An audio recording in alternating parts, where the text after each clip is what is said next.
The essence of creativity is figuring out how to use what you already know in order to go beyond what you already think. A quote by Jerome Bruner. So, good day everyone. I am Eunice Dela Rosa and I will discuss Module 13 about Bruner's constructivist theory. Objectives describe the development of the child's ability to represent knowledge. Explain how the spiral curriculum works. Learners are able to apply the spiral curriculum and discovery learning. Before we start, we need to know who is the person behind this theory. So he is Jerome Bruner, a cognitive psychologist created a theory of development based upon the idea that the goal of education should be intellectual development. So Jerome Bruner is the first proponent of constructivism. A major theme in the theory of Bruner is that learning is an active process in which learners construct new ideas or concepts based upon their current past knowledge. Bruner's theory on constructivism encompasses the idea of learning as an active wherein those learning are able to form new ideas on current knowledge as well as our past knowledge. Now that we have tackled Bruner's constructivist theory, let's move forward to its main concept, the representation of knowledge, spiral curriculum, discovery learning, and categorization. Bruner's constructivist theory has three methods of representation. First is the enactive representation, where learners learn through movement or actions. So, for example, a child play with a book. Next is the iconic representation, where learners learn through images or icons wherein students starts to look at a picture in the book. And the third one is the symbolic representation, which learners learn through abstract symbols, for example, to read research paper. So, what is spiral curriculum? Spiral curriculum is one that revisits the same topic over and over again. It contrasts with methods that involve learning and then moving on, possibly never engage with it again. When students revisit the topic, they consolidate prior knowledge in their memory and build on it over time. So, Brunner stressed out that teaching should always lead to boosting cognitive development. Students will not understand the concept if teachers plan to teach the level of understanding. Instructions need to be anchored on the learner's cognitive capabilities. Therefore, teacher must revisit the curriculum by teaching the same content in different ways depending on students' developmental levels. So these are the principles of instruction stated by Bruner.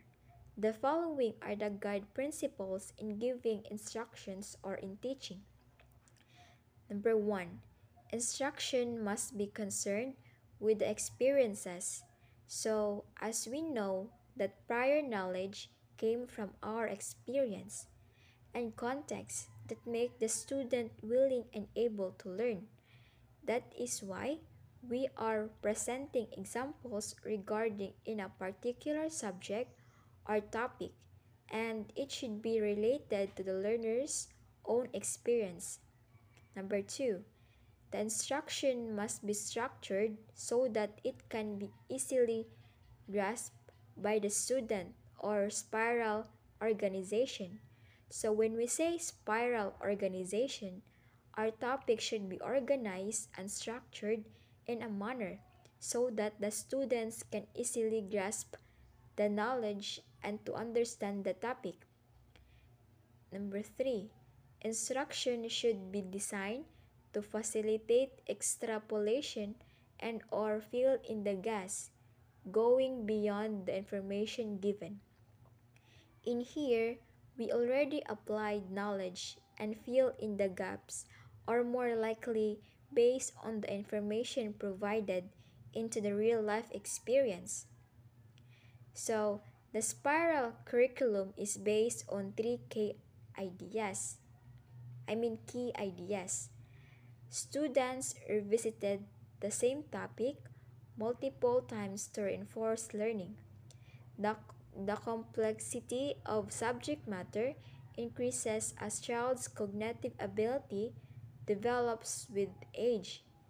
Students' familiarity with the subject matter or ideas enables them to grasp the more difficult concept in a deeper way. So oftentimes, we will challenge the students to the furthest extent of their capabilities. Once we gone as far, we can go, and we might have to wait a few months until their mind develop some more ideas and they are capable of grappling with the topic and understand even more. According to Bruner, he states that a theory of instruction should be addressed in four major aspects: predisposition of instruction, structure of knowledge, effective sequencing, and reinforcement. Predisposition to learn. He introduced the ideas of readiness for learning. Bruner believed that any subject could be taught at any stage of development in a way that fits the child's cognitive capabilities. Next is the structure of knowledge. It refers to the ways in which a body of knowledge can be structured so that it can be most readily grasped by the learner. Bruner's emphasized the role of structure in learning and how it may be made in central teaching. It refers to relationships among factual elements and techniques. And next, effective sequencing. No one sequencing will fit every learner, but in general, the lesson can be presented in increasing difficulty. Sequencing or lack of it can make learning easier or more difficult. And the last one is the reinforcement, the rewards and punishment that should be selected and paced appropriately. He investigated motivation for learning.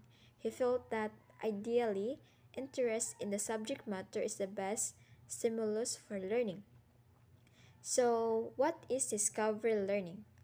Bruner's proposes that learners construct their own knowledge and do this by organizing and categorize information using a coding system. The teacher plans and arranges activities in such a way that students search, manipulate, explore, and investigate. Students learn new knowledge relevant to the domain and gather information. When students possess prerequisite knowledge that allows them to discover important principles. So learning becomes meaningful when students explore their learning environment rather than listen passively to teachers. So here are some classroom examples. In elementary school, teachers might use guided discovery to help children learn animal group rather than provide students with the basic animal groups.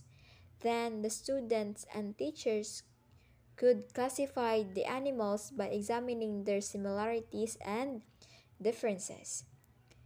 Next is in high school, a chemistry teacher must use mystery liquids and have the students discover the elements in each.